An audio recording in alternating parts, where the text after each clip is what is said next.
another bombshell, and this time it is pertaining to the New York Times. Amazing. You're not going to believe this, okay? It looks like Justin Baldoni may have a very strong case against the New York Times. I know for a fact that the mainstream media will lie and they will smear on behalf of their powerful friend. I believe in due process, which is why I always read the facts of the case before accepting the media narrative that they were plotting with the New York Times for months to smear him. And there may be some important evidence. Character are you trying to play next? Do you have your eye on the next kind of project like that? No, I'm retired.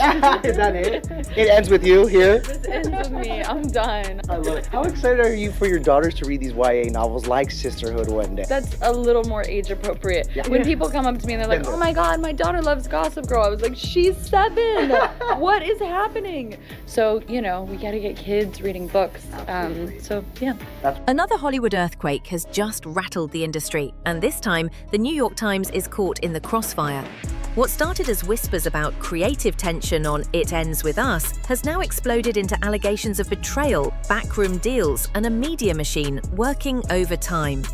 At the center of it all stands Justin Baldoni, once praised for bringing heartfelt stories to the screen, now claiming he was blindsided by the very people he trusted most. Blake Lively, Ryan Reynolds, and a powerful newspaper that seemed just a little too prepared for his downfall. They published the complaint in its entirety, and it looked suspicious. If you look at that URL, look at the date on that. 12/16/2024, the New York Times saved this image 4 days before they published the piece. Can you explain why the URL data points to the fact that this was saved under this title on the 16th? That's a problem, my friends, and I cannot believe it. According to claims that are now circulating, Baldoni's name wasn't just dragged through the mud by coincidence. It may have been part of a carefully choreographed smear campaign. And here's where it gets chilling.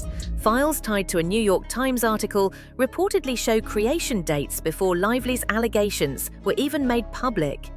If true, that means the narrative wasn't just reported, it was scripted. Add in Reynolds' name suddenly appearing in the mix, and you've got the makings of a betrayal bigger than any plot twist Hollywood could write. But this is only the beginning. The deeper you look, the darker it gets. To understand how this storm erupted, you must rewind to the beginning. It Ends With Us was supposed to be Justin Baldoni's passion project, his chance to adapt a best-selling novel into a heartfelt, career-defining film. Known for championing nuanced storytelling and strong female leads, Baldoni had built a reputation as a director who valued collaboration. Enter Blake Lively, cast in the lead role, and immediately making her presence felt. Insiders say her creative influence was undeniable, but what looked like healthy collaboration quickly spiraled into something far more calculated. According to Candace Owens, the drama wasn't just about artistic differences, it was about power, influence, and control. The real twist came not on set, but online. A New York Times article linking Baldoni to Lively's allegations appeared with lightning speed, so fast that many began questioning how the outlet was ready before the story even broke. And I am telling you, I have not seen a case so open and shut in my life. And the more that I read and the more details that I get into, I'm just shocked at how many lies were told, okay? This is about that narrative that I think they instantly started spinning. I believe that they are going to be able to prove in courts that this was personal Ryan Reynolds versus Justin Baldoni. So in Justin Baldoni's lawsuit, he accuses Ryan Reynolds and Blake Lively of colluding with the New York Times. Do you guys remember what the article was actually entitled that they actually released on 12/21? We can bury anyone inside a Hollywood smear machine. But they believed her narrative instantly because the allegations were so strong. And I just kind of held fire because I don't trust the New York Times to save my life. Well, she filed a civil rights complaint in Los Angeles, and then within 24 hours, the New York Times had the scoop. Then came the digital fingerprints, reports of metadata showing files created days before the lawsuit was filed, with labels that allegedly pointed to a pre-planned smear. Suddenly, whispers of bad timing turned into speculation about a Hollywood takedown. If the receipts hold up, the media may have been weaponized in a battle Baldoni never saw coming. If the media trail raised eyebrows, the behind-the-scenes drama raised alarm bells. The turning point, according to reports, came with what should have been a simple script discussion. The rooftop scene, one of the film's most emotional moments, was suddenly at the canter of a power struggle. Blake Lively insisted on her own rewrite, something not unusual for a passionate lead actress. But when Justin Baldoni arrived at what he thought was a quiet brainstorming session, he was blindsided. Waiting in Lively's penthouse alongside her was Reynolds, and even pop icon Taylor Swift. What was pitched as collaboration quickly looked like an ambush. Sources claim Reynolds strongly backed Lively's draft, and with Swift's star power echoing in the room, the pressure on Baldoni was immense. Known for his diplomatic approach, Baldoni tried to blend ideas, but the atmosphere was clear: either accept Lively's version in full or risk alienating two of Hollywood's most influential figures. Ultimately, he relented, apologizing in private messages that later leaked. What seemed like compromise was a surrender. And though Baldoni may not have realized it in that moment, this rooftop rewrite would become the symbol of a much bigger betrayal still to come. If the penthouse showdown left Baldoni shaken, nothing could have prepared him for what came next. Fast forward to the film's premiere, flashbulbs, red carpet glamour, and reporters eager for soundbites. When asked about juggling her career with Reynolds' own busy schedule, Blake Lively dropped a bombshell that stunned even her closest colleagues. She casually revealed that the now iconic rooftop scene, the same one she had fought so fiercely to claim as her own, wasn't hers at all. According to Lively, it had been written entirely by her husband, Reynolds. What sounded like a playful anecdote to the press landed like a gut punch behind the scenes.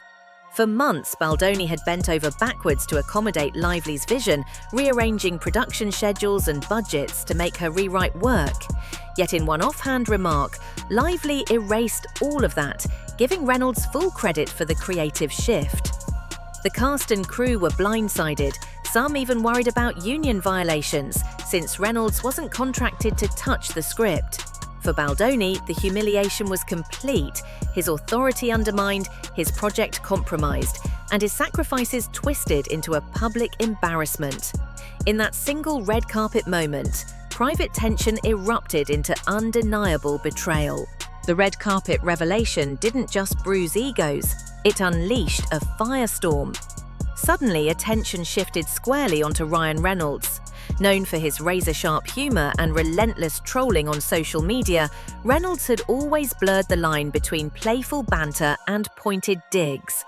But now, fans and critics alike began combing through his recent projects, spotting what looked like inside jokes aimed directly at Justin Baldoni. Promotional clips for Deadpool and Wolverine included cheeky lines about overly sensitive directors and rom-com types who can't handle pressure. At first, these quips seemed harmless, but placed against the backdrop of Baldoni's ordeal, they looked suspiciously personal. Candace Owens doubled down, highlighting a trail of Easter eggs and even cryptic thanks buried in the credits of "It Ends With Us." To her, it wasn't just Reynolds flexing his comedic style, it was covert bragging rights, subtle proof that he had a heavier hand in the film than anyone admitted. Meanwhile, insiders whispered about the crew's frustration, with some worried they had unknowingly violated industry rules by allowing an uncredited writer's work on set. For Baldoni, the fallout was brutal. What began as a passion project had transformed into a spectacle of humiliation, leaving fans to wonder, was this sabotage all along? As the dust settled, Candace Owens pieced the story together into something larger than a clash of egos. In her analysis, this wasn't a simple creative disagreement, it was a calculated power play.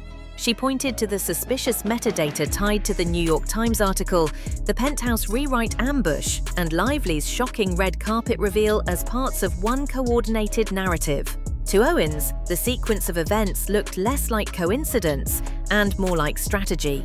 Undermine Baldoni, elevate Lively, and quietly install Reynolds as the uncredited genius behind the film's pivotal moment. Her conclusion was blunt. Baldoni's trust had been weaponized against him. His reputation for championing women's voices, a quality that once set him apart, had left him vulnerable to exploitation. What he saw as collaboration, Owens framed as manipulation. The Times' early file dates, the loaded file names, the timing of the smear, and Reynolds' mocking jokes formed a pattern she described as a textbook case of Hollywood backstabbing. Owens warned that this saga should serve as a cautionary tale about how star power, media influence, and carefully timed leaks can shatter even the most well-intentioned projects. In her words, Baldoni wasn't just outmaneuvered, he was ambushed. With all the twists and revelations laid bare, the question now is bigger than just one film. Was Justin Baldoni the victim of a perfectly timed smear campaign, or simply outmatched in a high-stakes Hollywood power struggle? Candace Owens insists the receipts prove a coordinated effort, while skeptics argue it could just be messy coincidence. But whether you believe her version or not, one fact is undeniable. This saga exposes how fragile the balance of power in Hollywood really is. Even a director celebrated for giving others a voice can find himself silenced when the wrong alliances form behind closed doors. For fans, it raises unsettling questions about the industry itself. If the New York Times truly prepared files before a case was even public, what does that say about media neutrality? If Blake Lively's rewrite was really Ryan Reynolds' all along, what does that mean for creative credit? And if Easter eggs and offhand jokes were in fact part of a larger pattern, then Baldoni's ordeal may be more than just behind-the-scenes drama. It may be proof of how reputations are dismantled in plain sight. The final verdict, however, may not come from Hollywood at all, but from the court of public opinion.